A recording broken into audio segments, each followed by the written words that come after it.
Boa tarde. Meu nome é Anja Issoufo, venho do Instituto Nacional de Normalização e Qualidade. O INOC é um dos beneficiários do projeto MAMAP para a elaboração das normas da pesca e da aquacultura. Vou fazer a apresentação das normas e do trabalho, como é que foi, quais foram os passos seguidos e tivemos várias reuniões neste processo.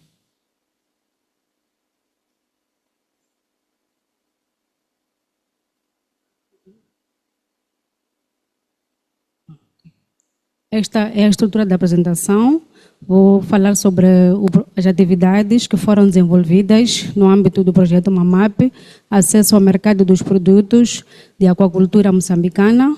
Vou apresentar duas normas no âmbito deste projeto, que é a norma moçambicana 1274, avaliação da qualidade de alevinos de tilápia, norma moçambicana 1275, norma de qualidade de ração para a tilápia. E os desafios. Entrando nas atividades que foram desenvolvidas no âmbito do projeto MAMAP, acesso ao mercado dos produtos de aquacultura moçambicana, celebrado entre a UNIDO e a NORAD, que visa apoiar o desenvolvimento da cadeia de valor da aquacultura para acesso ao mercado através do reforço da qualidade e capacidade de conformidade das normas do setor em Moçambique. Foram desenvolvidas as normas da pesca e da aquacultura. Foram desenvolvidas 6 normas, o Código de Conduta para o Comércio Internacional de Alimentos, a norma 1274, 1275, 3 normas da ISO 18537, sobre a rastreabilidade de produtos crustáceos, especificações sobre as informações a serem registradas nas cadeias de distribuição de crustáceos capturados, a norma moçambicana ISO 16724, 2024, rastreabilidade de produtos crustáceos, especificações sobre as informações a serem registradas em crustáceos nas cadeias de distribuição, em crustáceos de cultivo, norma moçambicana ISO 12877, 2024, rastreabilidade de produtos de peixes, especificações sobre as informações a serem registradas nas cadeias de distribuição de peixes de criação. É um trabalho que iniciou há longos anos, em 2022, recordo-me aquelas reuniões iniciais que tivemos com a doutora Margarida. Em abril de 2024, teve a reunião de elaboração das normas, era uma discussão inicial e também a questão da orçamentação para essas atividades.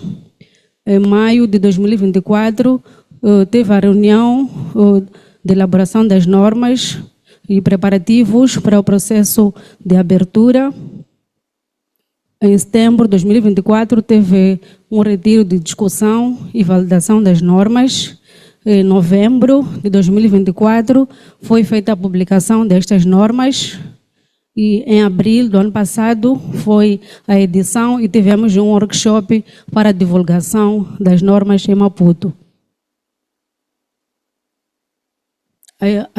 As reuniões iniciaram já no terreno em março de 2024 e, por coincidência, foi um dia interessante, como conseguimos ver, foi dia 8 de março, Dia Internacional da Mulher, e estávamos lá dispostas para o trabalho.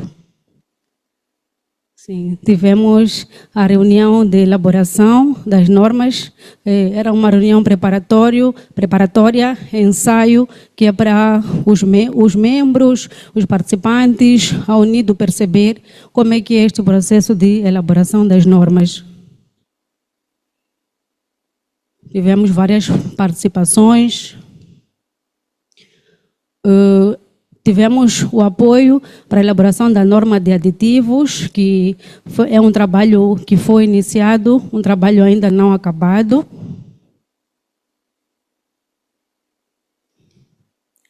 O workshop de discussão e validação das normas da pesca foi em setembro de 2024, onde foi feita a validação destas normas.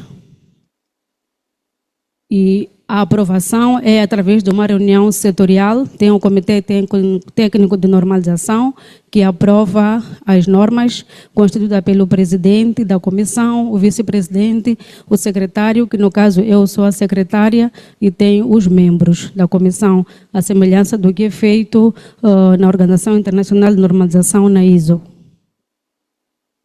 São diferentes registros das reuniões. Foi feita a divulgação em diferentes plataformas. Este foi com apoio da Unido, publicação no jornal, e também houve uma entrevista que foi feita. A doutora Arriscado me ligou a dizer que vinha um senhor de notícias que é para fazer a entrevista, e foi feito este trabalho. Sim, divulgação em páginas. Esta reunião foi com apoio do Banco Mundial. Levamos as normas para apresentação para outras partes, em Nampula. E foi feita a publicação no Boletim da República, de acordo com o Decreto 8/2022, sobre a normalização e avaliação da conformidade. As normas, elas devem ser publicadas no Boletim da República, e é uma etapa que dificilmente conseguimos satisfazer devido às questões financeiras, mas graças ao projeto nós conseguimos fazer esta publicação. Esta foi a reunião em abril do ano passado para a divulgação das normas. Estiveram presentes várias entidades, conforme nós podemos reconhecer aqui algumas caras. Falou-se logo do INOME, o INOME esteve presente, Porto de Pescas, o INIP e todos os outros que foram convidados para tal. Entrando nas normas, vou fazer a apresentação da norma moçambicana 1274, avaliação da qualidade de alevinos de tilápia. Este é o escopo da norma. Quanto à enumeração, trouxe alguns pontos, não todos os pontos da norma. Tem o escopo, que trata sobre o objetivo e o âmbito de aplicação, alguns termos de definições, fases de crescimento da tilápia, critérios de avaliação da qualidade de alevinos, fontes de alevinos, transporte e maneio, circulação interna e quarentena. Esta norma visa fornecer os critérios de avaliação de qualidade de alevinos de tilápia usados na aquacultura nacional, proteger o consumidor de práticas de comércio desleal de alevinos, assegurar a concorrência justa na produção e comercialização de alevinos, estimular a melhoria da qualidade de alevinos produzidos e proteger a saúde dos peixes, saúde humana e do meio ambiente. Dizer que para elaborar essas normas não foi uma tarefa fácil, teve a participação de todos os intervenientes da Unido, e o INOME, o INIP, todo o setor da pesca participou ativamente. O doutor Manecas é o consultor da elaboração desta norma, e o doutor Arriscado também transpirou muito. Nós conseguimos ver que é para poder... Foi feita a procura a nível internacional, não encontramos, fizemos uma busca, tivemos apoio da doutora Margarida para ter o documento de base, mas foi com base em estudos e investigações que se conseguiu desenvolver esta norma com a participação de todos os setores. Definição de alevino, que é a denominação dada após a fase de larva de tilápia após a primeira alimentação exógena até a formação das barbatanas pares. Unidade produtiva é qualquer infraestrutura, incluindo instalação de aquacultura, estabelecimento local de primeira venda, embarcação de pesca artesanal, embarcação congeladora, embarcação de pesca fábrica ou de operações conexas de pesca e veículo operando direta ou indiretamente em qualquer fase da cadeia produtiva, incluindo distribuição e comércio de produtos da pesca e rações. Quanto às fases de crescimento, são 3, iniciando com a larva de tilápia, com tamanho cerca de 0,8 a 1,3 centímetros de comprimento, a fase da alevino de tilápia, com tamanho de 3 a aproximadamente 5 centímetros. Esta é a fase marcada por um rápido crescimento e desenvolvimento. E é também durante esta fase que a reversão sexual geralmente ocorre, se for desejada. A fase juvenil de tilápia, quando atinge acima de 6 centímetros, maior que 2 gramas e não maiores do que 100 gramas. É a fase de desenvolvimento. Durante esta fase, os juvenis desenvolvem características sexuais secundárias e continuam a crescer até atingirem a fase adulta. Quanto aos critérios de avaliação para a classificação dos alevinos de boa qualidade, alevinos de má qualidade, tem vários critérios, como o período de uso das matrizes, que deve ser inferior a 2 anos, a uniformidade, devem ter tamanhos corporais uniformes com variação mínima, aparência e condição corporal, uma aparência saudável, sem deformidades e lesões, condição de barbatanas e escamas, devem estar intactas e não desgastadas, olhos e brânquias, devem ser olhos claros e brilhantes, brânquias rosadas ou vermelhas, sem descoloração. E as outras características são de alevinos de má qualidade. Outros critérios, sinais comportamentais, a coloração deve ser uma coloração brilhante, uniforme, sinais de doenças ou parasitas, deve estar livre de doenças ou parasitas, e quanto às espécies, devem ser da mesma espécie e não haver mistura de espécies, e a resistência pós-transporte, a mortalidade igual ou inferior a 10%. Quanto às fontes de alevinos, eles devem ser obtidos de produtores com boas práticas de produção, certificados e com experiência comprovada no mercado. Durante a compra, deve-se verificar as condições sanitárias dos alevinos, certificar-se de que os alevinos são de uma linhagem conhecida e de boa qualidade genética. Para garantir a qualidade dos alevinos, as matrizes devem ser regularmente renovadas com linhagens genéticas atuais, que cresçam mais rápidos que as anteriores e que sejam resistentes a doenças. Circulação interna e quarentena deve ser acompanhada pela guia de circulação de animais aquáticos vivos emitida pela autoridade competente, e cada lote deve apresentar de forma legível e indelével as seguintes informações, que são o nome do produtor, o endereço, o telefone, nome e endereço físico do destinatário, a finalidade, a espécie, idade, quantidade, tamanho e peso. Esta é a bibliografia usada, conforme disse o Dr. Manecas, tem aqui os diferentes decretos que foram usados na preparação desta norma. Vou passar para a norma seguinte. Norma moçambicana 1275, norma de qualidade de ração para tilápia. Vou dizer que recentemente tivemos a oportunidade de fazer um trabalho em Sofala, estávamos no Porto da Beira e constatamos durante a visita que eles não estavam a produzir, não tinham tilápia para processar, porque há problema de ração em Tete. Então, é uma preocupação que nós saímos de lá com ela. E daí é muito importante a qualidade da ração para a tilápia. Este é o escopo da apresentação. Este é o índice da estrutura da apresentação, escopo, termos de definições, matéria-prima para a produção de ração, aditivos alimentares, medicamentos veterinários, composição nutricional da ração, qualidade física da ração. Esta norma visa fornecer especificações que permitam a avaliação da qualidade de ração para a tilápia, assegurar que o peixe criado para o consumo humano ou para uso reprodutivo é alimentado com ração de qualidade e nas proporções adequadas, garantir a implementação de boas práticas na produção e comercialização de ração, proteger a saúde dos peixes, saúde humana e do meio ambiente. Ração é alimento suplementar artificialmente produzido cuja combinação de nutrientes corresponde às necessidades nutricionais da espécie alvo. Premix é mistura preparada de micronutrientes e diluente formulado para fornecer quantidades específicas e determináveis de micronutrientes. Estes são alguns termos de definições. Na norma existem muito mais.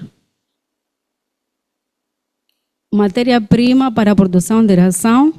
A matéria-prima recebida para a produção de ração deve ser rastreável, controlada quanto à presença de substâncias indesejáveis, de acordo com um plano de controle de qualidade estabelecido. Esta matéria-prima deve ter a aquisição de fornecedores que cumpram padrões de segurança e qualidade, proteção contra a contaminação química, física, microbiológicas, características adequadas para moagem, mistura, cozedura e formação de pellets resistentes, seleção baseada no valor nutricional, qualidade e disponibilidade, custo e rastreabilidade, formulação em proporções específicas conforme as exigências nutricionais e fase de desenvolvimento da espécie, alta digestibilidade para melhor absorção de nutrientes e menor produção de resíduos, cumprimento dos limites legais para patógenos, micotoxinas, pesticidas e contaminantes, proibição de uso de animais de morte, suspeita confirmada e cascas de ovos como matéria-prima, e monitoria contínua através de dispensação, amostragem e análise baseada em risco. Quanto aos aditivos alimentares, devem ser misturados em quantidades apropriadas e de forma homogênea, de acordo com as instruções de utilização do fabricante, para garantir que o produto acabado tenha as quantidades especificadas. Devem ser avaliados quanto à segurança e utilizados sob condições aprovadas pela autoridade competente, ser recebidos, manuseados e armazenados para manter a sua integridade e minimizar o uso indevido ou contaminação insegura. Medicamentos veterinários apenas devem ser incorporados na ração para tilápia quando previamente autorizados para administração através de alimentos medicamentosos. Podem ser incorporados através de produtos intermédios, os quais são fabricados a partir de medicamentos veterinários autorizados. Os medicamentos veterinários devem ser incorporados na quantidade correta e também seguindo a norma 294, Código Internacional Recomendado de Boas Práticas para o Controlo e Uso de Medicamentos Veterinários. Os antibióticos ou outras substâncias medicamentosas não devem ser utilizados em ração para tilápia para fins de promoção de crescimento, na ausência de uma avaliação de segurança em matéria de saúde pública. Quanto à composição nutricional da ração, a percentagem de proteína varia de 30 a 40 para peixes jovens, alevinos e juvenis, e 25 a 30 para peixes adultos. Os lípidos, a percentagem geral 5 a 15%, carboidratos 15 a 25%, fibras 3 a 5%, e deve ser rica em aminoácidos essenciais, vitaminas, minerais, antioxidantes, conservantes e estimulantes de apetite. Para a qualidade física da ração, deve ter uniformidade dos pellets, grau de flutuabilidade, que esta é uma das preocupações que foi apresentada, e a necessidade também de elaboração das normas, porque os aquacultores eles reclamam que a ração que recebem ela não flutua, então as perdas são maiores e causa contaminação dos tanques. Textura e presença de finos, deve ter cor e odor uniformes, atraentes e um odor livre de desagradáveis, indicando qualidade e frescor. Esta é a bibliografia que foi usada para a elaboração deste documento normativo. E como desafios, estes são alguns. Existem várias normas no setor das pescas. Aqui trouxemos algumas que são novas, uma que foi revista, mas ainda temos um leque grande de normas para serem atualizadas. A nossa fonte de dados são as normas do Códex Alimentários. Nosso alinhamento com o Códex Alimentários, temos uma bagagem alta de normas para atualização, divulgação para todo o país. E o outro aspecto importante é tornar as normas obrigatórias, porque as normas, quando se tornam obrigatórias, permite o maior uso e o maior cumprimento daquilo que são os requisitos técnicos e a qualidade. Obrigada.